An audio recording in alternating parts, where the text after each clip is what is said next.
Okay, Alan Gatus from DCWB.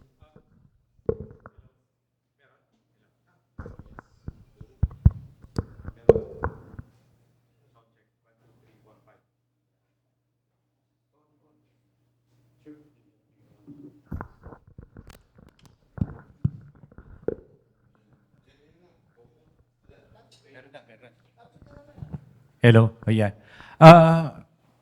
Siguro kahit sino po sa tatlo or pwede rin sumagot yung tatlo, no? Yung 40 years na pagdiriwang ay malaking bagay yon dahil sa maraming napagtaanan gaya nitong sasalubungin na EDSA People Power na 40 years na yung paggunita.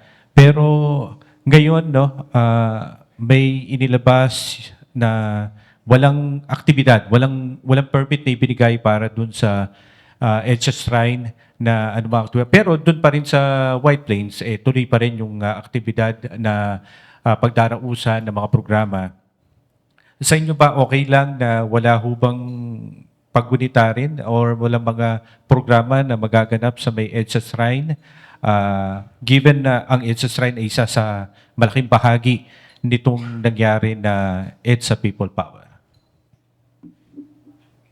Well, ang alam ko merong misa na sa EDSA Shrine sa February 22. No, that's a Sunday. And there's going to be also another mass at EDSA Shrine on Feb 25. So, ang posisyon ng iba't ibang mga grupo, no, tuloy ito. Ngayon, I understand na yung sinabi ng ating mga law enforcement dahil takot sila na mag-spill over yung crowd sa kalsada. Ano magagawa natin kung merong 10,000, 20,000 na tao na hindi ma-accommodate sa loob ng simbahan dahil gustong makimisa, syempre magkakaroon ng spillover yan. So para sa akin, hindi dapat maging problema yung hindi pagbigay ng permit kung ang objective naman ng mga tao it is to join the mass that will be celebrated in EDSA Shrine. So that's my position. Una, hindi namin ipinagdidiwang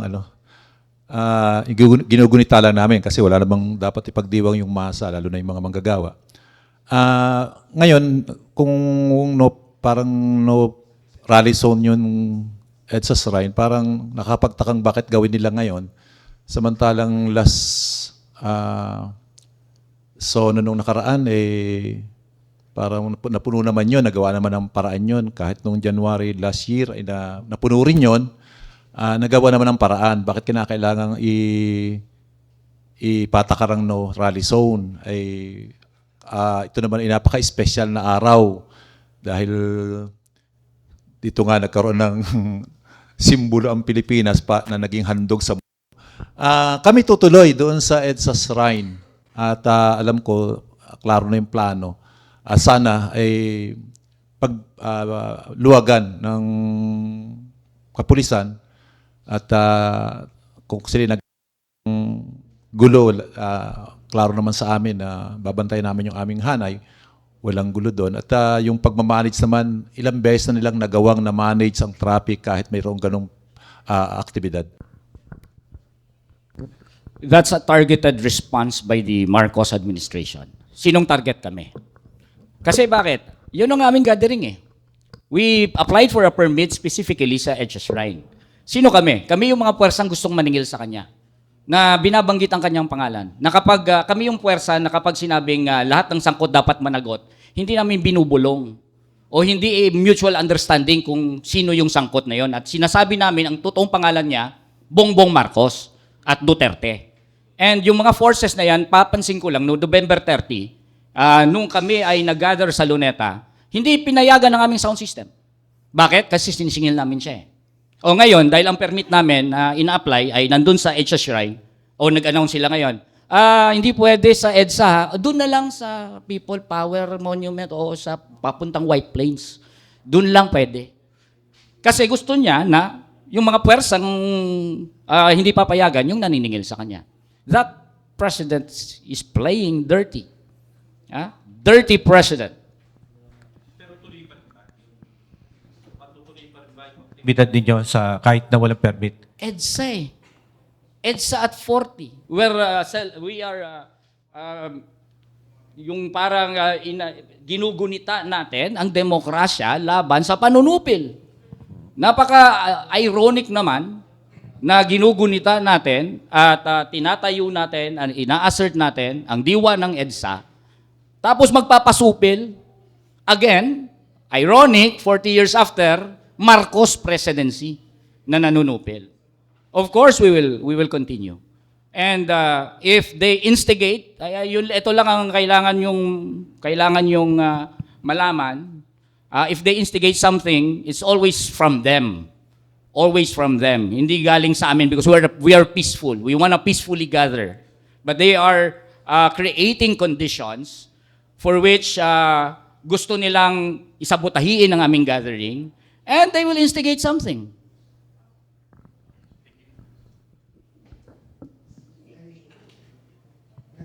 Hello po, good morning po. Isaiah Mirafuentes from Abante Billionario. I just want to get your reaction regarding with the statement po kaninang umaga ni Francis Aquino. Since na-mention po ni Sir Luke Spirito na tuloy pa rin ang protesta sa EDSA Shrine sa February 25. According to hindi daw pwedeng may manawagan na patalsikin si Pangulong Marcos dahil labag daw ito sa konstitusyon. Your opinion, reaction? Bakit? Bakit hindi pwede? That's freedom of speech. Di ba? May censorship ba tayo dito? Again, it's really ironic.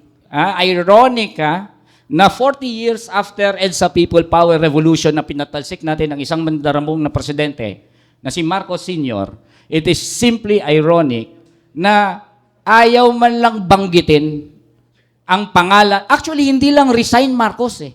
Ayaw mabanggit ang pangalan ni Marcos bilang corrupt na presidente. Hindi lang yung resign o patalsik, mismong banggitin, mismong singilin. Ayaw. Gusto bulong na lang o mutual understanding na lang tayo. Pag sinabi natin lahat sangkot, managot, di ba? Di ba dapat pinagre-resign mo dapat si Marcos, di ba? Illegal ba yon? Aba, hindi. Gusto natin siyang managot, gusto natin siyang i-prosecute. Practically, para ma-prosecute natin siya, kailangan maniwagan tayong mag-resign siya. Kasi kapag hindi siya nag-resign, meron siyang immunity, hindi natin siya mapoprosecute. Anong illegal doon sa panawagang yon? Na mag-resign siya para hindi siya magkaroon ng immunity at para ma-prosecute natin siya. Sir, sinasabi niya kanina, sir, kasi daw nananawagan daw ito ng parang division, na labag daw sa konstitusyon. Again, paano naging labag sa konstitusyon? Gusto natin siyang ma-prosecute. Lahat ng sangkot dapat managot. Gusto natin ng ebidensya magamit natin laban sa kanya. May sasabihin niya, immune ako from suit. O di ba, logical, manawagan ka dapat mag-resign siya. He should not seek sanctuary from yung kanyang immunity from suit. Lalong-lalo na sa ganitong crime of a grave nature. Imaginein mo kung sobra na grabe ang krimen. Papayagan mo pa siya maging presidente? At sasabihin niya lang, immune ako from suit? Di ba? Attorney, what do you think the reason kaya? Ba't niyo yun nasabi? Considering na both of you and even him is from opposition and he's also an Aquino, na yun nga, pinatalsik, yun ng, pinatalsik nila yung Marcos, si Marcos Sr. Pero this time, sinasabi na nila na hindi daw pwedeng ipanawagan na may The patalsik. problem here is nakakakomplika si Sara Duterte. Ang mga Duterte, nakakakomplika. Kasi at the same time na gusto nating panagutin si Marcos, si Sara Duterte ay naghihintay. So that kind of complication creates a different ways of proceeding, different tactics. And for us, kami, para sa amin, ayaw namin kay Marcos, ayaw din namin kay Duterte.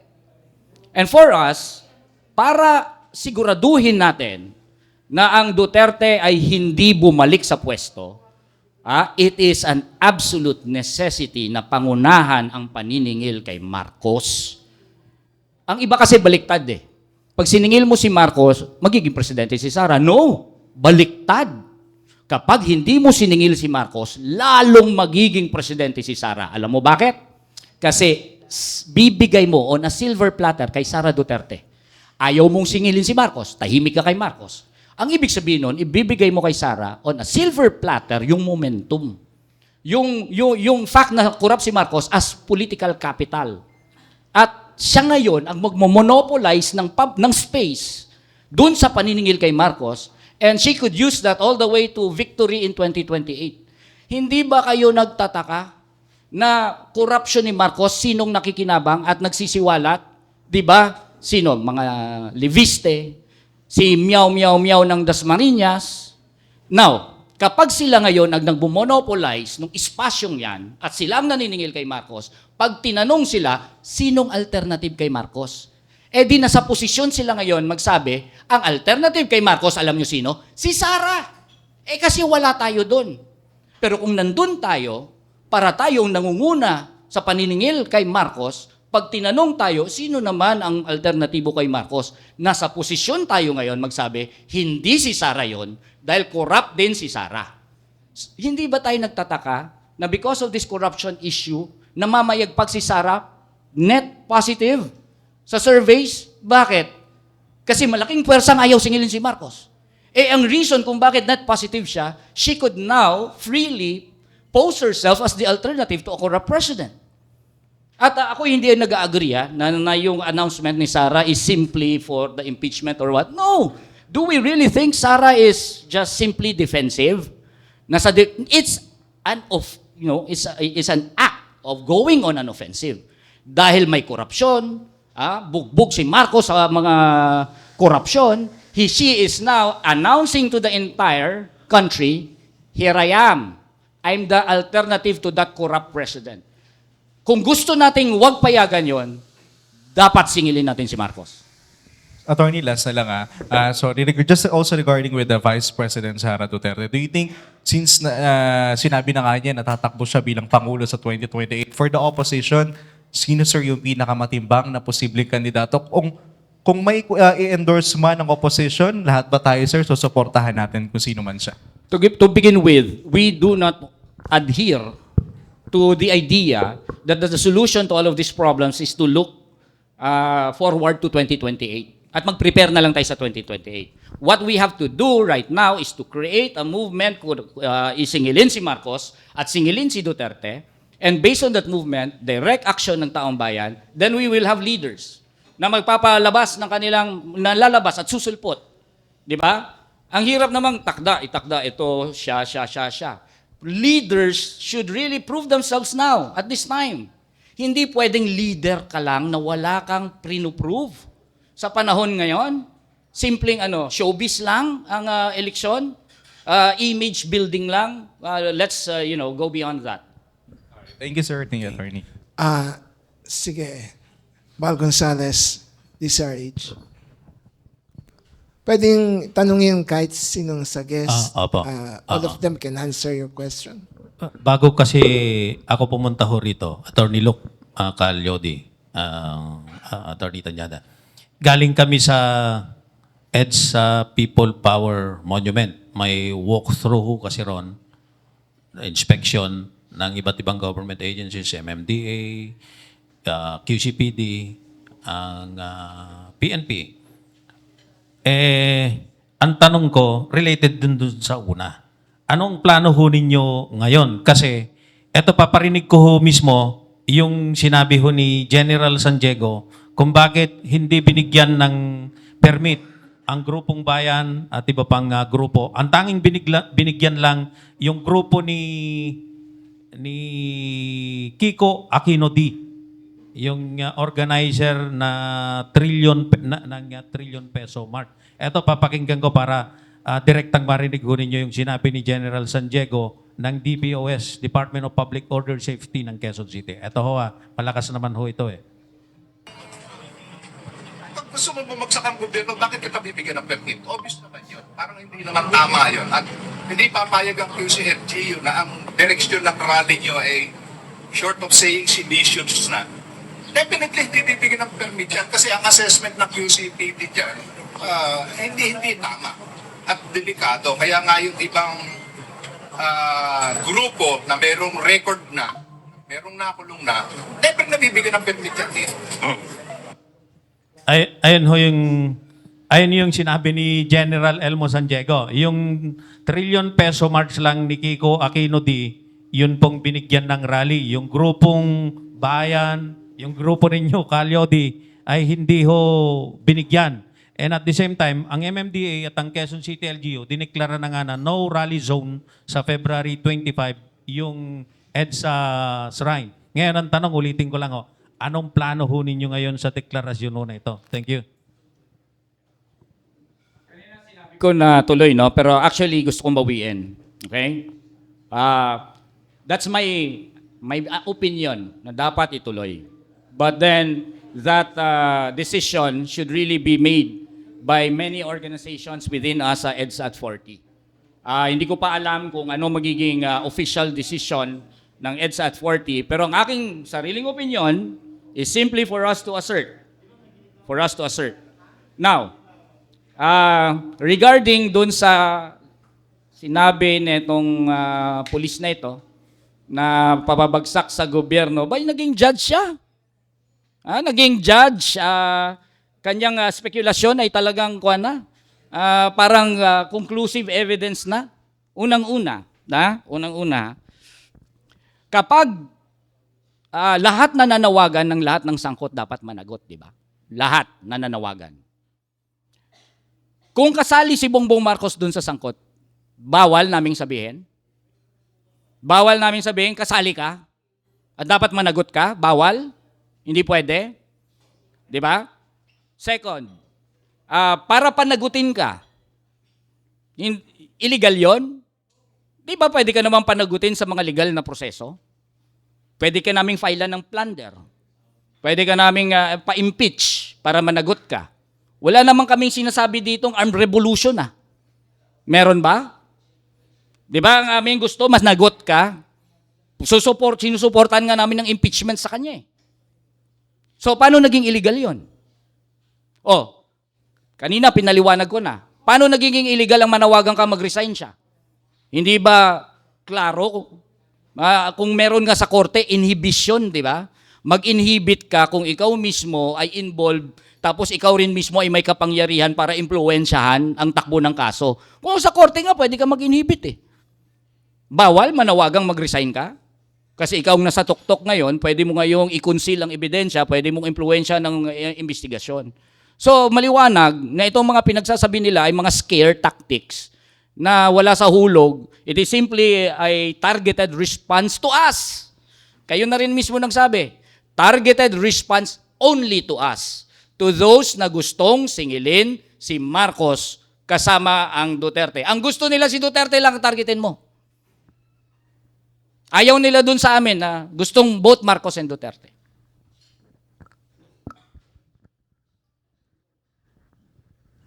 May gusto, sige, diyan muna. Ito'y salungat. Salungat doon sa diwa ng people power na nagbabando ng demokrasya at kalayaan. Ito ay panunupil.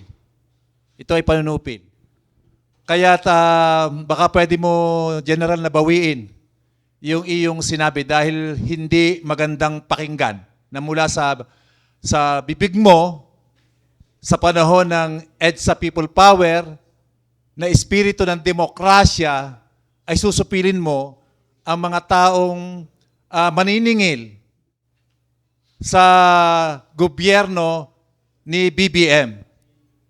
Alam namin, sangkot siya. At yan ay panawagan ng taong bayan na mula tuktok, lahat ng sangkot dapat panagot. At yun ay kalayaan namin bilang mamayang Pilipino na nakasulat sa ating konstitusyon. Kaya General, ulitin ko, pakibawi ng sinabi mo.